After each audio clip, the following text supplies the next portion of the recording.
welcome to the 6th lecture of operation research or optimization techniques. In lecture 5, we have studied graphical method, in which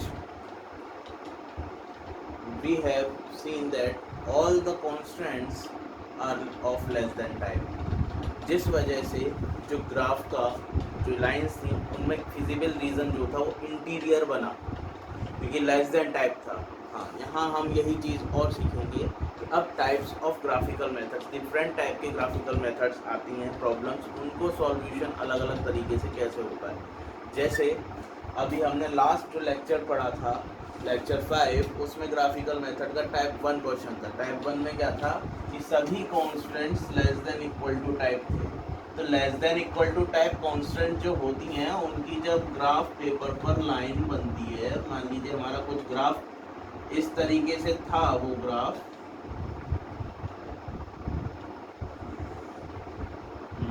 suppose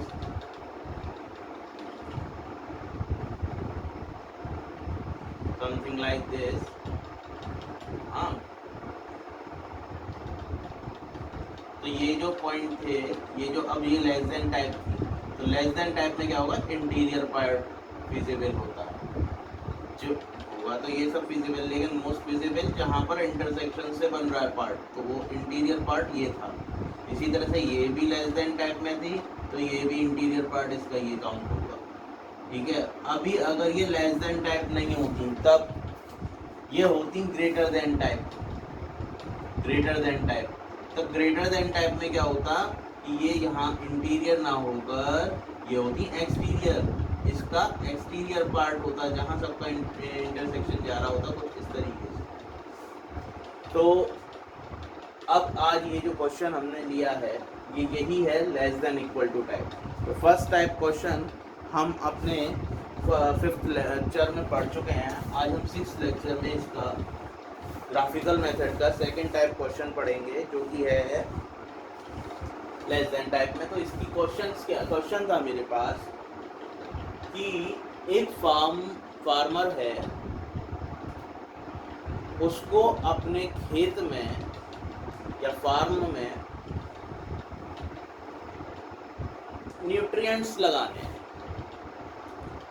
अब 3 तरह के nutrient हैं उसके पास जो उसे required हैं, जो उसकी रिक्वायरमेंट है वो 3 तरह के न्यूट्रिएंट्स हैं, 3 types of nutrients, nutrient X, nutrient Y and nutrient Z. तो मार्केट में दो ऐसे प्रोडक्ट अवेलेबल हैं जो इन्हीं तीनों न्यूट्रिएंट के कॉम्बिनेशन होते हैं। तो ए और बी वो प्रोडक्ट्स हैं जो कि इन तीनों न्यूट्रिएंट्स का कॉम्बिनेशन मार्केट में अवेलेबल है। तो जो एक्स है न्यूट्रिएंट वो ए में इतना अवेलेबल है और बी प्रोडक्ट में इतना अवेलेबल है। वाई न्यूट्रिएंट ए प्रोडक्ट में इतना अवेलेबल है और बी प्रोडक्ट में इतना अवेलेबल है। तो डिफरेंट कंपोजिशन वहाँ दिखाई गई है कि ए की कंपोजिशन एक्स वाई जेड के साथ ये है और बी की कंपोजिशन ये है। अब उसमें क्या कहा गया कि एक्स मिनिमम जो होना चाहिए वो इतना होना चाहिए। रिक्वायरमेंट किसकी, फार्मर की रिक्वायरमेंट है कि एक्स को मुझे इतना चाहिए मिनिमम, वाई मिनिमम इतना, जेड मिनिमम इतना चाहिए, और जो ए प्रोडक्ट है उसकी कॉस्ट इतनी है और बी प्रोडक्ट की कॉस्ट इतनी है। अब उसे करना क्या है, उसे करना है कि जो उसकी कॉस्ट है इसको पाने के लिए, इतना कंपोजिशन को पाने के लिए जो उसकी रिक्वायरमेंट है वो मिनिमम कॉस्ट में मिल जाए उसे। अब वो मिनिमम कॉस्ट हम कैसे निकालेंगे, तो उसके लिए सबसे पहले हम इसका मैथमेटिकल फॉर्मुलेशन कर लेंगे, इक्वेशन का, इस क्वेश्चन का मैथमेटिकल फॉर्मुलेशन। तो उसको हम एक साइड कर लेते हैं। तो अब यहाँ पर मैंने एक साइड ली है ये, जिसमें मैं इसका मैथमेटिकल फॉर्मुलेशन कर लेता हूँ। मैथमेटिकल फॉर्मुलेशन के लिए सबसे पहले मेरे को किसकी ज़रूरत है, ऑब्जेक्टिव फंक्शन की। तो ऑब्जेक्टिव फंक्शन यहाँ किसके लिए बनेगा, यहाँ कहा कि मिनिमाइज कॉस्ट करनी है, कॉस्ट को मिनिमाइज करना है, तो कॉस्ट मिनिमाइज करनी है तो ऑब्जेक्टिव फंक्शन कॉस्ट को लेके बनेगा, वो भी मिनिमाइजेशन के लिए। मिनिमम z इक्वल्स टू, हाँ अब प्रोडक्ट मेरे ये दो हैं और ये दोनों ही आपस में कंपटीशन कर रहे हैं इन रिसोर्सेज को अवेलेबल कराने के लिए, इसीलिए ये मेरे डिसीजन कॉन्स्टेंट्स, डिसीजन वेरिएबल्स होंगे x1 एंड x2। तो ये बनेगा 20x1 plus 40x2, this is our objective function. Now subject to constants STCR ये इक्वेशंस के साथ। अब पहली कंडीशन है x कि x a के अंदर इतना है, b के अंदर इतना है, दोनों मिलाकर हमें मिनिमम इतना करना है, तो इसका मतलब 36x1 plus 6x2 greater than होना चाहिए 108 के। हमने वो ग्रेटर क्यों कहा कि मिनिमम है, ये मैक्सिमम नहीं है कि मैक्सिमम इतना, मैक्सिमम होता तो इससे छोटा होना चाहिए था इन दोनों का जोड़, और अगर मिनिमम है तो इससे ज़्यादा होगा।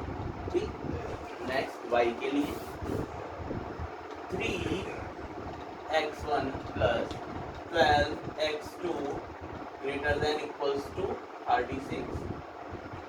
Next 20x1 plus 10x2 greater than equals to 100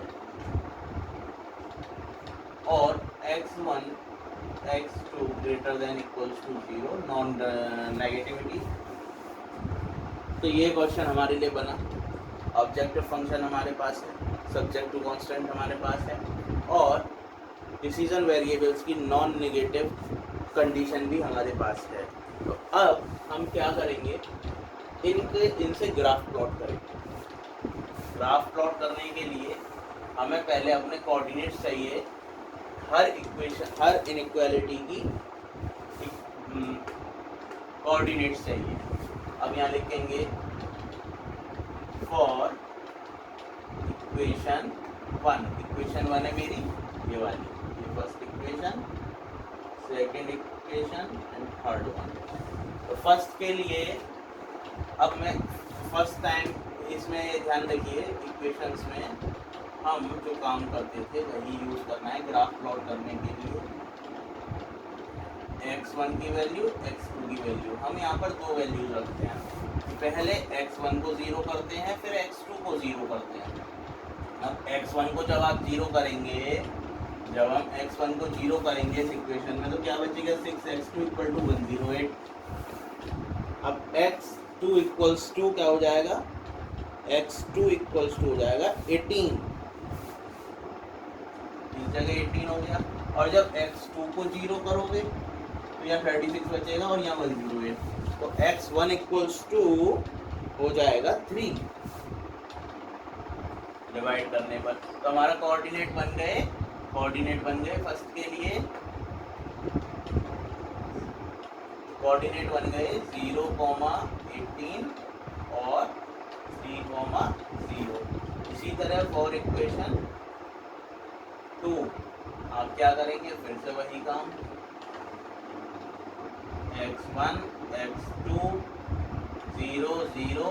अब यहाँ पर 0 रखिए तो 12 ही आ जाएगा यहाँ पर, और अब इसको 0 करेंगे तो यहाँ पर 12 आ जाएगा, इस तरीके से। तो अब ये कोऑर्डिनेट क्या बन गए, 0, 3 और 12, 0, ये कोऑर्डिनेट बन गए इसके। फॉर इक्वेशन 3, अब तीसरी इक्वेशन के लिए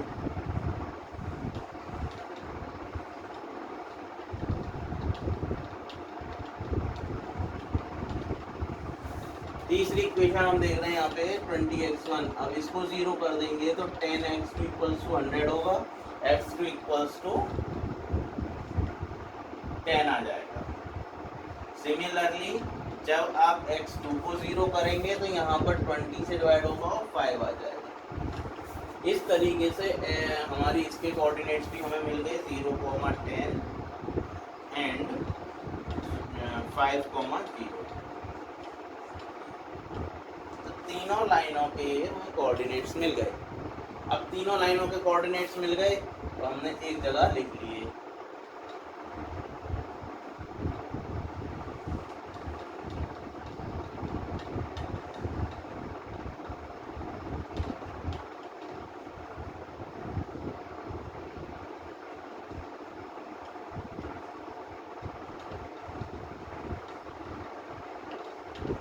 ठीक, अब हम इसको हटा देते हैं, ग्राफ बनाते हैं।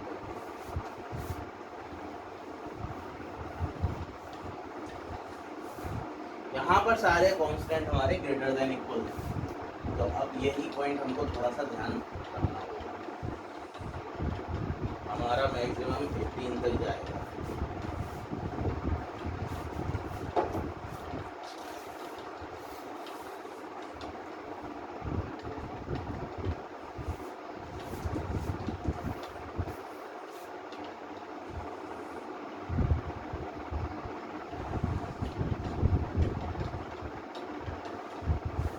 अब यहाँ देख रहे हैं हम x2 पर 18 मैक्सिमम है और x1 पर 12 मैक्सिमम।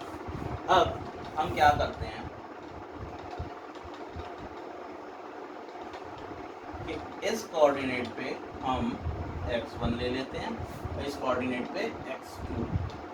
एज वी सी कि हमारा मैक्सिमम x2 पर जो जाएगा वो 18 है और x1 पर 12 है। हम 2 का स्केल लेके इसमें बना देते हैं।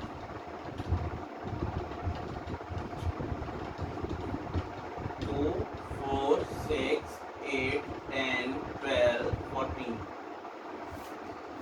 सेम 2, 4, 6, 8, 10, 12, 14, 16, 18, 20।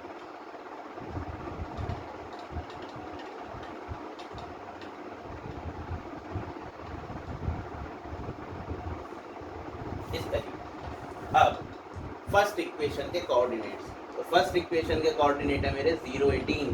फर्स्ट पॉइंट है 0, 18, x1 पर 0 और x2 पर 18, दैट मींस दिस वन। ये मिल गया मुझे ये अपना पहला पॉइंट। दूसरा 3, 0, तो यहाँ पर 3 और 0 दिस। अब इन दोनों पॉइंटों को मेरे को मिलाना, ठीक। इसके बाद 0 दूसरी इक्वेशन के लिए 0, 3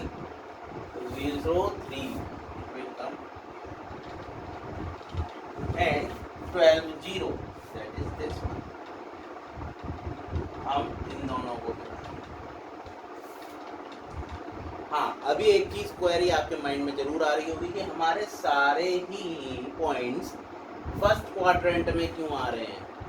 वो इसलिए आ रहे हैं कि हमने कहा था कि ये x1 x2 नॉन नेगेटिव है। जब इनमें कोई वैल्यू नेगेटिव होगी ही नहीं तो वो दूसरे क्वाड्रेंट्स में जाएंगे भी नहीं, इसीलिए ये फर्स्ट क्वाड्रेंट में ही मिलेंगे आपको सभी points. Next third equation, this is our first equation, equation 1 and this is equation 2। अब equation third 0, 10, 0, 10 is here and 5, 0 is here. Now match. ठीक है, this one is equation 3.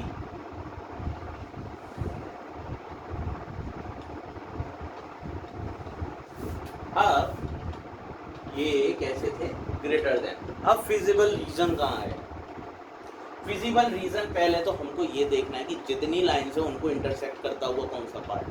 तो हम यहाँ देखते हैं कि सबको इंटरसेक्ट करता हुआ, एक तो ये लाइन यहाँ इंटरसेक्ट हो रही है, दिस, दूसरी ये इंटरसेक्ट हो रही है, एक लाइन, दो लाइन, तीनों लाइनें यहाँ इस पोर्शन में इंटरसेक्ट कर रही हैं। ये पोर्शन है बेसिकली, इसमें ये वाला पोर्शन, लेकिन ये सारी less than greater than equal to की। अगर ये लेस देन की होती तो मोस्ट प्रोबेबली ये वाला पोर्शन हमारा क्या होता, फिजिबल रीजन। लेकिन ये ग्रेटर देन इक्वल टू में है, इसीलिए इनका क्या होगा कि इनका इनर पार्ट में, लाइंस के इनर पार्ट में नहीं बनेगी, लाइंस के आउटर पार्ट में जाएगी। तो इस लाइन का लेस देन है, इसीलिए ये हमारी कौन सी थी, equation number 3। Equation number 3 greater than में, इसलिए इसका आउटर पार्ट गया, इनर नहीं गया फिजिबल रीजन के लिए। इसी तरह से इक्वेशन 1 को देखते हैं, तो इक्वेशन 1 हमारी ये रही। अब इसका जो है कौन सा पार्ट आएगा, वो ये वाला पार्ट, इनर पार्ट नहीं होगा, आउटर पार्ट होगा। इसी तरह इक्वेशन 2 का आउटर पार्ट। तो अगर अब बात करें इसका फिजिबल रीजन, तो ये पूरा इसका फिजिबल रीजन है, इसका फिजिबल रीजन ये पूरा है। अब पॉइंट्स कौन कौन से हैं, तो पॉइंट्स के लिए ए, बी, सी और डी। अब यहाँ हम लिख सकते हैं A, B, C, D is feasible region. अब आप लोगों को समझ में आया होगा कि लेस देन और ग्रेटर देन वाली इनइक्वालिटीज में क्या डिफरेंस आ जाता है। लेस देन में यही पार्ट इंटीरियर पार्ट पॉइंट ले रहा होता सारे लाइंस के, और एक्सटीरियर में किसका आ जाता है, ग्रेटर देन का। ग्रेटर देन जब भी मिलेगा तो ये बाहर की तरफ बनाई जाएंगी, और जब भी लाइन के ऊपर वाले पार्ट पे, और जब भी ये लेस देन में होंगी तो इनके अंदर वाला पार्ट। अभी मैं आपको बहुत छोटी सी चीज़ बताता हूँ, अभी ये ग्रेटर देन में है, अगर लेस देन में होती तो ये क्या होता, ये जो पोर्शन बन रहा है आपका कुछ इस तरीके से, दिस पोर्शन, ये पोर्शन हो जाता आपका फिजिबल रीजन, अगर ये लेस देन टाइप में होता क्वेश्चन तो। लेकिन ये कैसा है, ग्रेटर देन टाइप। ये second type of graphical solution था। अब यहाँ वही काम आगे करना है कि ए बी सी डी जो पॉइंट्स आए इनके कोऑर्डिनेट्स लीजिए, ऑब्जेक्टिव फंक्शन में पुट कीजिए। तो वही काम जल्दी से करते हैं। हमारे पॉइंट्स जो आए ए, बी, सी, डी, ए के कोऑर्डिनेट्स क्या हैं, ए के कोऑर्डिनेट्स है 12, 0, बी के कोऑर्डिनेट्स हैं 4, 2, सी के हैं 2, 4 और डी के हैं 0, 18, 4, 2। बी का 4, 2 कैसे किया, देखिए 4 इस जगह पर, ये 4 आ रहा है x1 पे और 2 आ रहा है इस जगह पे, इसीलिए इसको 4, 2 बोल दिया गया बी को। इसी तरह सी के लिए ये देखिए यहाँ पर 2 पर आ रहा है और यहाँ पर 4 पर आएगा, इस तरीके। तो ये इस तरीके से हम पॉइंट्स को बोलते हैं कि ये ऐसे लाई कर रहे हैं। अब इन्हीं कोऑर्डिनेट्स को आपको z फंक्शन जो ऑब्जेक्टिव फंक्शन है आपका क्या है 20x1 प्लस 40x2 में पुट करना है, और जिससे आपको z की वैल्यू मिलेगी। अब जब इसको इसमें पुट करेंगे तो 12 ये हो जाएगा 12 20 इंटू 12 प्लस 40 इंटू 0। इसी तरह से ये हो जाएगा 20 into 4 plus 2 40 into 2, 20 into 2 plus 4 into 2, 40 into 4, 20 into 0 plus 40 into 18, और ये वैल्यूज आएंगी सॉल्व होकर, वो z होंगी, वो होंगी 240, 160,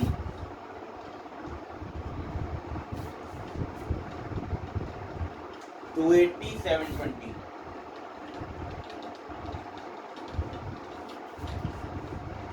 तो इस क्वेश्चन में हमने दो चीज देखी हैं। आप इस टाइप बी को आप कह सकते हैं ये भी दो टाइप हो गए अपने आप में। पहला टाइप कि जब आपको greater than equal to constants हैं, जब आपको बाहर की तरफ इसका फिजिबल रीजन क्रिएट करना होता है, मतलब लाइंस के ऊपर ये फिजिबल रीजन को शो करना होता है।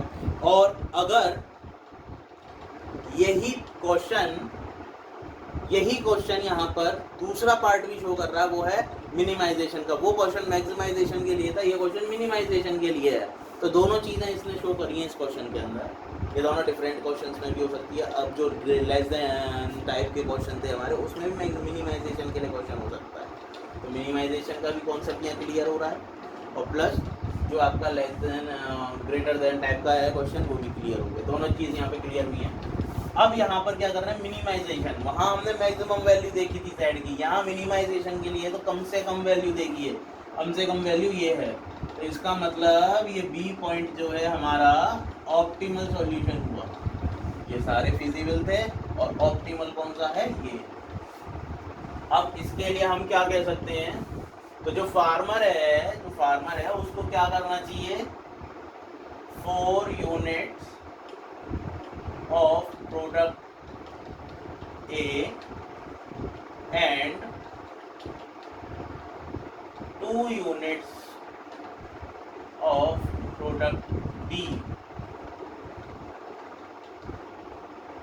कहेंगे farmer should purchase 4 units of product A and 2 units of product B to minimize the cost। Cost को मिनिमाइज करने के लिए उसको 4 यूनिट प्रोडक्ट ए की परचेज करनी चाहिए और 2 यूनिट प्रोडक्ट बी की, जिससे कि उसका जो कॉस्ट है वो मिनिमाइज हो जाए। 160। तो ये हमारा ऑप्टिमल सॉल्यूशन था। ये तो रहा दूसरे तरीके का क्वेश्चन ग्राफिकल मेथड में। अब कुछ कंडीशन ऐसी भी होती हैं जैसे इनफाइनाइट मैनी सॉल्यूशंस भी होते हैं। तीसरी कंडीशन एक और बनती है, चौथी, जिसमें नो सॉल्यूशन, कोई सॉल्यूशन ऑप्टिमल होता ही नहीं है। तब ऐसी कंडीशन